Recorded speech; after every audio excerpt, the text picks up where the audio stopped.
This is The Wire for 1530 Zulu, November 13th, 2023. Precedence is routine. Information cutoff is 1430. Bottom line up front. War continues in Gaza.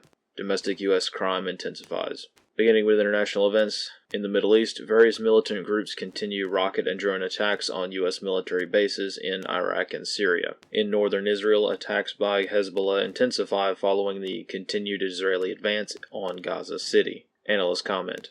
At this point, Hezbollah seems to be involved to the point of effectively opening up a second front for Israel. Attacks by Hezbollah are regular and deliberate, as are Israeli strikes into Lebanon. In the Eastern Med, 5 U.S. military personnel were killed in a helicopter crash during a routine aerial refueling training exercise. Most details of this event have not been disclosed to the public at this time.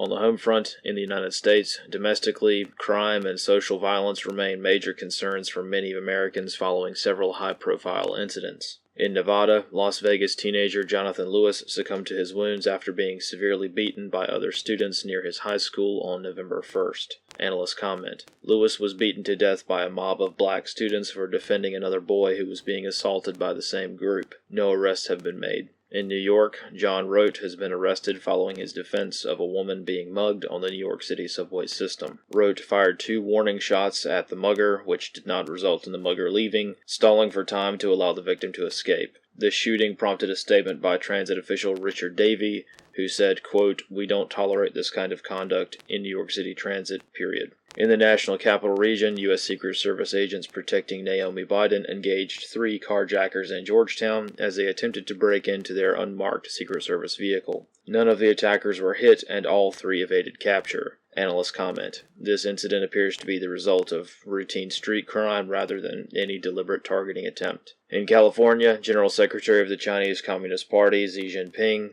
conducts a state visit to California in advance of the Asia-Pacific Economic Cooperation (APEC) summit. Analysts comment. Though the diplomatic visit is more indicative of international atmospherics, local citizens have been focused on the preparations for this visit rather than the summit itself. California officials and law enforcement have removed major homeless encampments in San Francisco after years of these camps serving as a central point of friction among citizens. These encampments have resulted in many California cities becoming infamous for the dystopian landscapes that have spread over virtually every sidewalk and public place. Analyst comments for this wire. Regarding the New York City subway mugging incident, statements by officials have all been in condemnation of Rote's use of a firearm, not the mugging. Rote was identified and turned in by a friend who recognized him from security footage. The victim of the mugging, who remains unidentified, spoke with the New York Post and condemned Rote's actions to defend her with a firearm, stating, quote,